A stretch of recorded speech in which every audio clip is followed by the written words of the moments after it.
মূলত এতেকাফটা কি? এতেকাফ আমরা অনেকে চিনি না, হয়তোবা হঠাৎ কেউ শুনলে মনে করবে যে এতেকাফ খায় না মাখে। কথা ঠিক না? নাকি এটা কোনো প্রাণী? বলেন না। এতেকাফ হলো ওই জিনিসের নাম। এতেকাফ আল্লাহ তাআলা এটাকেই পরিচয় করা দিচ্ছেন যে বান্দা এবং আল্লাহর সঙ্গে সম্পর্ক হওয়ার যে সিঁড়ি, যে মাধ্যম, সেই মাধ্যমটার নাম স্পেশালভাবে আল্লাহ তাআলা দিয়েছেন এতেকাফ। আমরা জানি আল্লাহ এবং বান্দার সাথে সম্পর্ক হওয়ার আরেকটা মাধ্যম, সেটা হলো সালাত। কি বলেন তো? সালাতের মাধ্যমে বান্দার সাথে আল্লাহ কি হয়? সম্পর্ক হয়, সাক্ষাৎ হয়। আর আল্লাহর সঙ্গে বান্দার বন্ধুত্ব সম্পর্ক তৈরি করার যে মাধ্যম, সে মাধ্যমের নাম হলো এতেকাফ। কুরআনুল কারিমে এতেকাফ সম্পর্কে দুই জায়গায় আসছে। কয় জায়গায়? দুই জায়গায় আসছে। আর দুইটা জায়গায় হলো সূরাতুল বাকারার ভিতরে। কোন সূরার ভিতরে? আর পুরা এতেকাফ শব্দটা আসছে মোট 9 বার। কয়বার? 9 বার। 9 বার। কতবার আসছে? 9 বার। কিন্তু 7 বার হলো ভিন্ন অর্থে আসছে। 7 বারে কি অর্থে আসছে? পূজা অর্থে আসছে। কি অর্থে? পূজা। পূজা, মূর্তি পূজা করে না, এরকম পূজা অর্থে আসছে হলো 7 বার। আর 2 বার আসছে মুসলিমদের জন্য আল্লাহর সাথে বন্ধুত্ব হওয়ার সম্পর্ক যে মাধ্যম, এই মাধ্যমের নাম হলো এতেকাফ। এটা আসছে 2 বার। তাহলে কুরআনুল কারিমে মুসলমানদের এতেকাফের বিষয় কয়বার আসছে? আর মোট এতেকাফ শব্দ কয়বার আসছে? 9 বার। মনে থাকবে। এখন এতেকাফ কেন বলেন তো? আল্লাহর সাথে বান্দার বন্ধুত্ব সম্পর্ক তৈরি হওয়ার যে মাধ্যম, এই মাধ্যমটার নামই হলো কি? এতেকাফ। এখন এতেকাফ কিন্তু আল্লাহ রোজার প্রথম 10 দিন দিলেন না, রোজার দ্বিতীয় 10 দিনে দিলেন না। এতেকাফটা আল্লাহ রাসূল সাল্লাল্লাহু আলাইহি ওয়াসাল্লাম তার জীবনীতে যে কয়দিন পাওয়া যায়, উনি বেশিরভাগ সময় এতেকাফটা শেষ দশকের কথা বলা হয়েছে। কোন দশকের কথা? জোরে বলে। শেষ দশকের কথা। এখানে একটা জিনিস প্রশ্নের একটা বিষয়, যে রমাদান শুরু হলো প্রথম দিন থেকে নিয়ে তারাবি আছে না? সাহারি আছে, ইফতারি আছে, রোজা আছে, কোরআন তেলাওয়াত আছে, নফল নামাজ আছে, নফল সমস্ত আমল আছে, জিকির আজকার আছে, দোয়া আছে, সব আছে। কবে থেকে? কথা বলতে হবে। প্রথম থেকে। কিন্তু এতেকাফ আসলো হলো 21 রোজার থেকে। কারণটা কি? কথাটা বোঝেন নাই মনে? নামাজ রোজার প্রথম দিন থেকে, তারাবি রোজার প্রথম দিন থেকে, জিকির আজকার রোজার প্রথম দিন থেকে, সাহারি ইফতারি রোজার প্রথম দিন থেকে। তাহলে সব আমলগুলো রোজার প্রথম দিন থেকে আসছে। কিন্তু এতেকাফের বেলায় 20 দিন পার হওয়ার পরে যায় 21 দিনের দিন এতেকাফ। কারণটা কি? ও ভাই, আমি নাম দিয়েছি এতেকাফের আরেকটা, সেটা হলো এতেকাফ শব্দের অর্থ হলো অনশন করা। কি করা? কি করা? অনশন করা। অনশন বোঝেন? চেনেন? ওই যে শাহবাগের মোড়ে কতগুলো যায় দাবি দেওয়া আদায় করতেছে না? আবার হঠাৎ করে দেখবেন রেল লাইনে রেল গাড়ি বন্ধ করে দিয়ে রেল লাইনের মধ্যে বসে মিছিল করতেছে, দাবি আদায় করতেছে না? সচিবালয়ের সামনে, গেটের সামনে যায় দাবি আদায় করতেছে না? আবার কতগুলো দেখবেন শিক্ষকরা রাস্তার মাঝখানে শুয়ে বসে না খেয়ে দাবি আদায় করতেছে না? করে কি করে না? দেখেন নাই? ইদানিং একটা তথ্য আসছে যে প্রায় 300-র মতো দাবি আদায়ের জন্য এতদিন শুধু মিটিং মিছিল হয়েছে। এরপরে দাবি আদায়ের জন্য রাস্তার সাইড দিয়া বিভিন্ন ব্যানার ফেস্টুন নিয়ে দাঁড়িয়ে থাকে না কেন? দাবি আদায়ের জন্য। প্রথমে কি দাঁড়ায়? প্রথমে যা রাস্তা শুয়ে পড়ে বলে না, তার আগে আস্তে আস্তে হয়তো সরকারকে অবগত করছে, সাংবাদিকের মাধ্যমে অবগত করছে, জানাইছে, দরখাস্ত দিছে। যখন কাজ হয় নাই, সর্বশেষ কোথায় যায় বসছে? রাস্তার মাঝখানে। গাড়ি চলতে দিব না যতক্ষণ দাবি আদায় না হবে। তারপরেও যদি না হয়, লাস্টে কি করছে? খাবো না, ভাত বন্ধ, যতক্ষণ দাবি আদায় না হবে ততক্ষণ খাওয়া আছে না নাই? আবার অনেকে দাবি আদায় করে কাপনের কাপড় মাথায় বেঁধে, হয় মরবো আর না হলে বাঁচবো, বাঁচলে দাবি মানে নিতে হবে আর না হলে মরে যাব, আছে না নাই? তার মানে বোঝা গেল এই যে অনশন করে, এই অনশনগুলোর একমাত্র কারণ হলো দাবি আদায়। সুবহানাল্লাহ বলে, আরো জোরে বলে।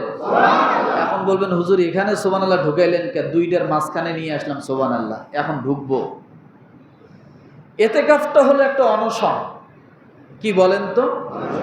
জোরে, আরো জোরে সবাইকে বলতে হবে। ইতিকাফ অর্থ কি? শুরুতেই না শেষে? এতদিন পর্যন্ত দোয়া করছি, আল্লাহ তুমি কবুল করো নাই। রোজা রাখছি, তুমি কবুল করো নাই। এরপরে মনে করো তারাবি নামাজ পড়ছি, হয়তোবা তুমি কবুল করো নাই। কথা বুঝেন? যাকাত দিছি, হয়তোবা তুমি কবুল করে নাই। জিকির করছি, হয়তোবা তুমি কবুল করো নাই। তাহাজ্জুদ পড়ছি, হয়তোবা তুমি কবুল করো নাই। না করো, 20টা দিন পার হতে দাও। 21 দিনের দিন মসজিদে ঢুকে অমর অনশন করব, যতক্ষণ মাপ না করবা তোমার মসজিদ থেকে বাইরে হব না। এর নাম ইতিকাফ। এর নাম কি? এর নাম কি? এর নাম ইতিকাফ। এই অমর অনশন করার জন্য, এই অনশনটা করার জন্য যারা অনশন করে আল্লাহ তাআলা তাদেরকে অনেক দামি বানায় দেয়। আল্লাহ বলে, বান্দারে তোমার মনের মধ্যে সন্দেহ, আমি 20 দিন তোমার দোয়া কবুল করি নাই। তোমার মনের মধ্যে সন্দেহ, 20 দিন তোমার ইফতারি কবুল হয় নাই। তোমার মনের সন্দেহ, 20 দিন তোমার রোজা কবুল হয় নাই। তোমার মনের সন্দেহ, 20 দিন তোমার তারাবি কবুল হয় নাই, তোমার জিকির আজকার কবুল হয় নাই। ঠিক আছে, তোমাকে আমি লাস্ট একটা সুযোগ দিয়ে দিলাম। লাস্টের 10 দিন তুমি ঘর ছেড়ে তুমি মসজিদে ঢুকে যাও অনশনের জন্য। বিবিকে বলো তুমি ঘরের কোনায় বসে যাও অনশনের জন্য। বাচ্চা একজন আছে, 2 জন আছে, দেখবে মায় ঘরের কোনায় বসে আছে আর বাবে মসজিদে যা ঢুকে আছে। আমরা যাবো কই? বাচ্চা তখন কান্না শুরু করবে। আল্লাহ বলবে, বাচ্চা কাঁদিস না। 2 জনের এই বাচ্চার কান্নার উসিলায় 2 জনের অনশন আমি আল্লাহ কবুল করে নিলাম। কথাটা বোঝেন নাই? এই জন্য রব্বুল আলামিন সূরাতুল বাকারার 125 নম্বর আয়াতে বলেন, ওয়াহিদনা ইলা ইব্রাহিম ওয়া ইসমাঈল আন তাহহিরা বাইতিয়া লিত-তাইফিনা ওয়াল আকিফিনা ওয়ার রুকআইস সুজুদ। রব্বুল আলামিন দুজন নবীকে ডাক দিয়ে বলেন, আমার কাবা নির্মাণ হয়েছে, কাবা সমাপ্তি হয়েছে কাজ। ও নবী 2 জন আপনারা শোনেন, ইব্রাহিম আর ইসমাইলকে আল্লাহ ডাক দিয়ে বলেন, এবার তোমরা কাবাকে পরিষ্কার করো। কি করো? কাবাকে পরিষ্কার করো। 4 শ্রেণীর লোক এই কাবার মাঝে আসবে। কয় শ্রেণী? 4 শ্রেণীর লোক এই কাবা ঘরের নিকটে আসবে। তারা আমার কাছে অনেক দামি, তারা আমার কাছে অনেক মাহবুব। তারা এখানে কেউ এসে অনশন করবে, কেউ তাওয়াফ করবে, কেউ রুকু করবে, কেউ সেজদায় পড়ে যাবে। লিত-তাইফিন, তাওয়াফকারীর জন্য মসজিদ পরিষ্কার করো। কাকে বলছে কথা? 2 জন নবীকে। সুবহানাল্লাহ বলেন না? নবীকে খাদেম বানাচ্ছেন আল্লাহ। কাদের জন্য? তাওয়াফকারীর জন্য। ওয়াল আকিফিন, যে ইতিকাফের জন্য মসজিদে আসবে তার জন্য মসজিদ পরিষ্কার করো। ওয়ার রুকআ, যারা রুকু করবে তাদের জন্য মসজিদ পরিষ্কার করো, ওয়াসজুদ যারা সেজদা করবে তাদের জন্য মসজিদ পরিষ্কার করো। দুইজন নবীকে আল্লাহ বলছেন। ও মুসলমান, তাহলে বোঝা গেল ইতিকাফকারীর মূল্য আছে না নাই? তাওয়াফকারীর মর্যাদা আছে না নাই? রুকুরকারীর জন্য মর্যাদা আছে না নাই? সেজদাকারীর জন্য মর্যাদা আছে না নাই?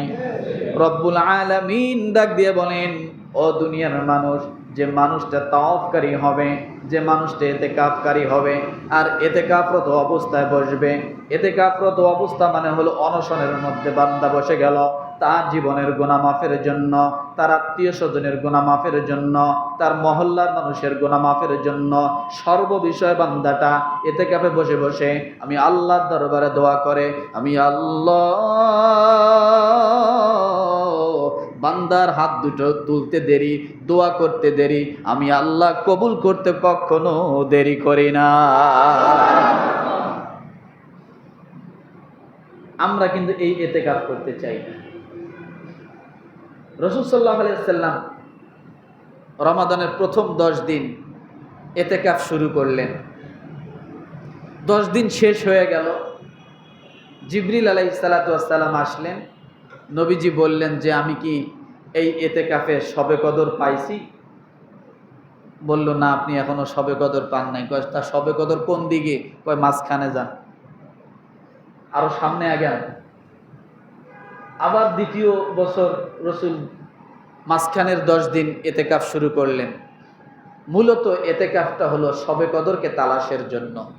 কিসের জন্য বলেন তো? শবে কদরকে তালাশের জন্য। আর শবে কদর যে পেল, 1 মিনিট ইবাদত করা তার জন্য 84 বছর ইবাদত করার থেকে উত্তম। 1 মিনিট 1 সেকেন্ড 84 বছর ইবাদত করার থেকে কি উত্তম। এই জন্য শবে কদরকে তালাশ করার জন্য।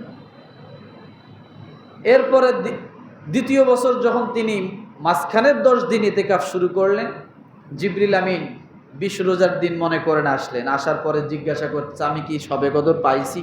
ওই সামনে যান। তার মানে কি আরো সামনে। তৃতীয়বার রসুল শেষের 10 দিন ইতিকাফ করলেন। এর থেকে শেষ দশকে ইতিকাফ কি চলে আসলো। মূলত ইতিকাফের মাধ্যমে 2টা জিনিস, একটা হলো আল্লাহর সঙ্গে বন্ধুত্ব, দ্বিতীয়টা হলো শবে কদরের তালাশ। কিসের তালাশ বলেন তো? দ্বিতীয় শবে কদরের তালাশ। দেখেন, এই যে একটা কথা বললাম যে যে যত কান্নাকাটি করবে তার দাবি তত তাড়াতাড়ি আদায় হয়।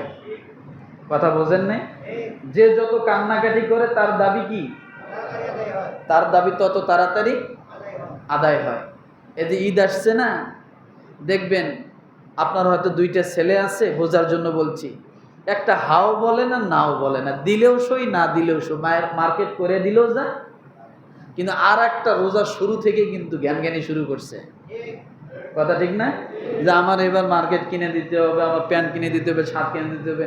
ও আর মানে ও দিন গনে আমার কবে নিয়ে যাবা মার্কেটে, কবে নিয়ে যাবা মার্কেটে। কথা ঠিক না?